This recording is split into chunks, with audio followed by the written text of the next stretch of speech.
आम्ही आज निवडणूक आयोगाचे सचिव सदस्य माननीय चोकलिंगम साहेब यांच्याकडे SIR मधल्या अडचणी ज्या मतदारांना भेडसावत आहेत त्यासाठी मी जितेंद्र आव्हाड आणि आमच्या HBT सेलच्या अध्यक्ष प्रिया पाटील असे आम्ही त्यांना भेटायला आलो होतो. आज SIR मध्ये काम चालू आहे, पण अनेक ठिकाणी ॲपवर जी यादी दिसते त्याच्यात काही चुका आहेत. काही मतदारसंघात 2002ची यादी आणि ॲपवर आत्ता दिसणारी यादी याच्यात बराच फरक आहे. अशा काही त्रुटी आम्ही त्यांच्या निदर्शनाला आणल्यात. त्यांनी आम्हाला सांगितले की त्याविषयी उदाहरणं व्यवस्थितपणाने दिली तर त्याच्यावर काय मार्ग काढायचा किंवा काय अडचण आहे ती आम्ही सुधारण्याचं काम करू. त्यांनी आम्हाला इलेक्शन कमिशन ऑफ इंडियाच्याकडून आलेल्या गाईडलाईनप्रमाणे SIRचं काम कसं होणार आहे हे सांगितलं. बऱ्याच ठिकाणी BLO हे गोंधळलेल्या परिस्थितीत असतात. बरेच BLO मतदारांपर्यंत पोचू शकलेले नाही. मतदार जे रोज सकाळी उठून 8 वाजता मोलमजुरीला जातात ते संध्याकाळीच येतात. त्यांची आणि BLOंची गाठभेट होत नाही. अशा अनेक अडचणी आहेत आणि त्यामुळं ज्या वेगाने या SIRचं काम चाललं आहे त्यात आम्ही त्यांना विनंती केली की याच्यात मुदतवाढही मिळण्याची आवश्यकता आहे. पण अजून त्यांनी मुदतवाढीच्याबद्दल आम्हाला कोणताही शब्द दिलेला नाही. त्यामुळं कुणीही अशा गैरसमजात राहू नये की मुदतवाढ मिळणार आहे.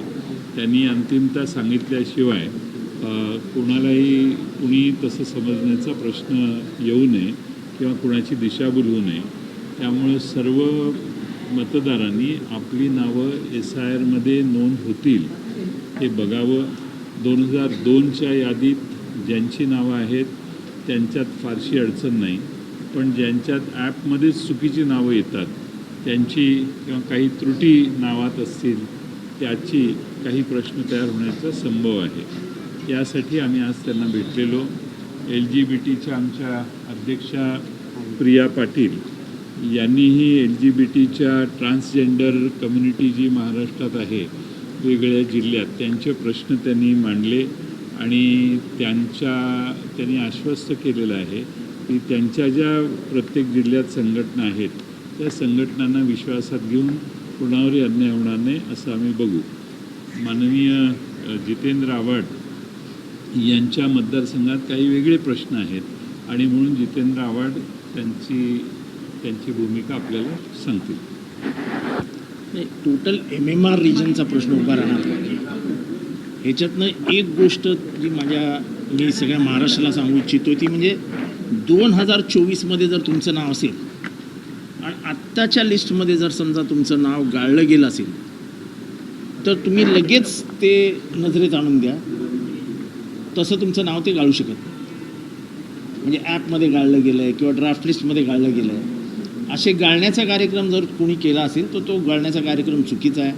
आणि सगळ्यांनी एन्युमरेशन फॉर्म जो आहे त्याच्यातला कोणी तुम्हाला काहीही सांगू 3ऱ्या क्रमांकाचा जो माहिती आहे तुमचं नाव, तुमचा मोबाईल नंबर, तुमचा पत्ता, तुमच्या आईवडिलांचं नाव तेवढं मात्र कंपल्सरीली भरून BLOकडे द्या.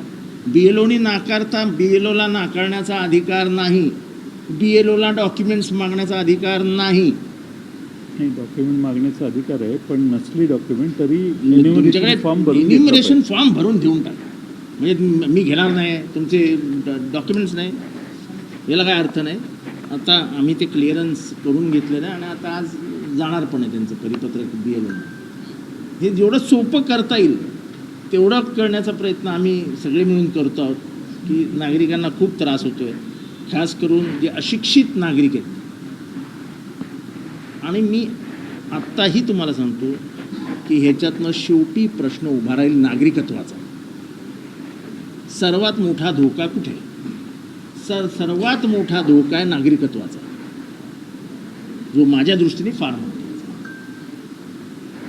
कारण का घरं नसलेली जाती जमाती आपल्याकडे किती आहेत? अनेक जाती जमाती आहेत ज्यांना लहानपणापासून ज्यांनी गरज बघितली. असे अनेक प्रश्न महाराष्ट्रात उभे राहतील. ते कसे सोडवायचे त्याच्यासाठी आम्ही आज आलो होतो आणि ह्याच्या पुढेही येत राहू. पण मात्र ही डेट फार पुढे जाईल का? तर ही डेट फार पुढे जाणार नाही. त्यामुळे 2024च्या यादीत जरी तुमचं नाव असेल तरी तुमचं नाव ग्राह्य मानलं जाईल. त्याच्यावरती तुम्ही ठाम राहा. 2002 मध्ये नाव नाही, पण 1995 मध्ये नाव आहे, काळजी करायची नाही. ते नाव ग्राह्य मानलं जाणार. ते नाव ग्राह्य मानलं जाणार. गोंधळाचं वातावरण आहे. BLOला व्यवस्थित ट्रेनिंग मिळालेलं नाही आहे. BLO ॲपमध्ये प्रचंड गफलती झालेल्या आहेत. नावं चुकीची आलेली आहेत. तरी काळजी करण्याचं कारण नाही. ह्याच्यावरती सगळ्यावरती उपाय शोधले जाणार आहेत. आणि तसं चोक्कलिंगम साहेब यांनी अत्यंत समजूतदारपणाने आमच्या सगळ्या समस्या ऐकून घेतलं. त्यांची भूमिका सकारात्मक आहे की कोणाचंही वोटिंग राईट जाऊ नये. कारण का पहिल्यांदा या भारताच्या इतिहासामध्ये पहिल्यांदा SIR is linked to your citizenship. आजपर्यंतच्या इतिहासामध्ये जितके इलेक्शन कमिशनर येऊन गेले त्यांनी कधीही तुमचं नागरिकत्व हे तुमच्या वोटिंग लिस्टशी जोडलं नाही. पण आता SIRशी तुमचं नागरिकत्व लिंक करण्याचा कार्यक्रम सुरू झाला आहे. आणि हे उगाच कारण नसताना 40 लाख बांगलादेशी आहेत. मी सांगतो मुंबईत 40,000 शोधून भारत जाऊ दे, पण हे माहोल खराब करण्याचं हे प्रेशर आणण्याचं काम आहे. आणि त्याच्यामुळे कोणी हे नाही. मला वाटतं की हे व्यवस्थित जर कार्यकर्ते आणि BLO जर बसले तर याच्यातनं व्यवस्थित मार्ग निघून जाईल.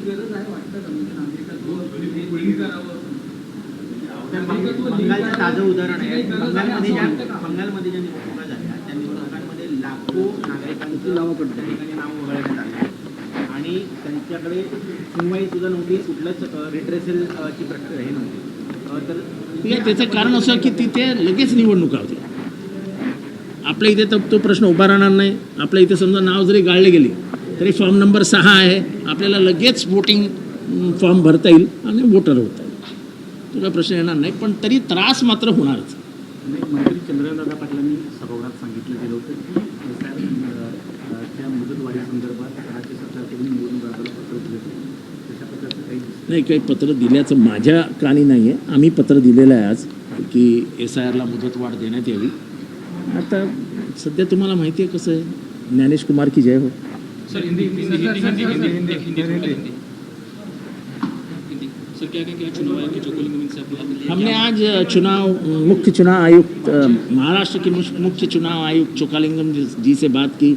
SIR के में जो गड़बड़ियाँ हो रही है, जो कुछ धांधली हो रही है, उसके ऊपर उनको हमने कुछ प्रूफ दिए. वो भी बड़े अच्छे तरीके से पेश आए और उन्होंने कहा कि जहाँ भी मुसीबत आएगी हम आपके लिए आएंगे. पर मुझे सबसे बड़ा डर ये है मेरे दिल में कि SIR में नाम काट के आपके भारत के नागरिक होने पे सवाली निशान पैदा करने का, जो आज तक कभी नहीं हुआ. और इसलिए कुछ लोग चिल्ला रहे हैं, भौंक रहे हैं 40 लाख है, 50 लाख है. इतने देर रुके क्यों हैं? अगर बांग्लादेशी इस देश में है तो भगा डालो उनको. पर खामों खा नागरिकों को परेशान करना. और इसमें सबसे ज़्यादा दिक्कत क्या है, जो BLO बैठे हैं उनको ट्रेनिंग ही नहीं दी गई. प्रॉपर ट्रेनिंग अगर BLO को दी जाती तो आज ये मुसीबतें नहीं खड़ी. तो तारीख बढ़ने के चांसेस है? तारीख बढ़ने के चांसेस अभी तो उन्होंने कुछ कहा नहीं है और मुझे भी नहीं लगता कि तारीख बढ़ेगी. ऐसा है कि मुझे ये समझ में नहीं आता कि बार बार ये सवाल क्यों पूछा जाता है. हमारी जो केंद्रीय यानी पार्लियामेंट के जो 8 सदस्य हैं वो पवार साहब, हमारे जितेंद्र आबाद जी राष्ट्रीय महासचिव है, ये सारे बैठ के उसका निर्णय करने वाले हैं. बिल क्या आता है, बिल का फॉर्मेट क्या है, उसमें क्या प्रोविज़न है, ये सब देखने के बाद अंतिम निर्णय हमारी पार्टी ले सकती है. लेकिन मैं राज्य का छोटा कार्यकर्ता हूँ. महासचिव हमारे राष्ट्रीय यहाँ है, तो मुझे लगता है मेरे से ज़्यादा अच्छा अवार्ड साहब आपको इसके ऊपर बोल पाए। सवाल इसके लिए था क्योंकि आप खुद जाकर मुख्यमंत्री देवेंद्र फडणवीस से मिले थे, उसके बाद ही इन चर्चाओं को ज़्यादा हवा मिला। ये मेरा नगराध्यक्ष जो 7,200 वोटों से जीत के चुन के आया है, लेकिन किसी ने अर्ज किया और कलेक्टर सांगली ने इनको डिस्क्वालीफाई किया, तो इनका आज इन्होंने अपील भी दाखिल किया है। तो इनकी ये जो बात है ये हमें ठीक नहीं लगती कि ये बराबर तरीके से किया है, तो उनके निदर्शन में लाने की आवश्यकता थी कि ऐसा भी हुआ है। सुरेंद्र पवार की नेतृत्व को लेकर चुनौती दी जा रही है, इसीलिए मैं उस दिन उधर गया था। क्योंकि जो चुनौती दी जा रही है उसके बावजूद उनकी पार्टी की तरफ से उन पर कोई भी कार्रवाई नहीं की जा रही है। आप भी उन सभी नेताओं के साथ काम कर चुके हैं, आपको क्या लगता है, क्या ये सही है? देखो, मैं उस पार्टी में नहीं है तो मुझे कोई अधिकार नहीं है उनके अंदरूनी बात पे बात करना, कोई भी चीज़ हुए तो मैं उसके ऊपर कोई कमेंट करना मुझे ठीक नहीं लगता।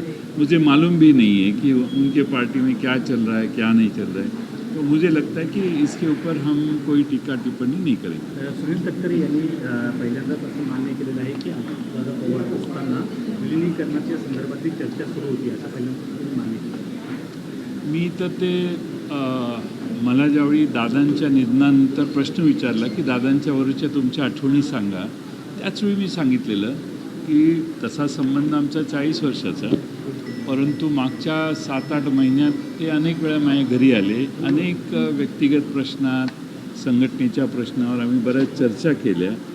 मला प्रश्न विचारण्यात आला की ते काय येत होते, तर मी सांगितलं त्यांची इच्छा होती दोन्ही पक्ष एक व्हावे। आता त्यावेळी याबद्दल वेगळ्या लोकांनी वेगळं भाष्य केलं, ठीक आहे, पण आता सुनील तटकरे साहेब जर म्हणत असतील की त्यांनी पण हे आज सांगितलं, ही चांगली गोष्ट आहे। ही चर्चा झालेली होती आणि अनेक वेळा झालेली होती आणि सुनील तटकरेजींना त्यांनी याची माहिती त्यावेळी दिलेली होती, असं तटकरेंच्या बोलण्यावरून आज दिसतं।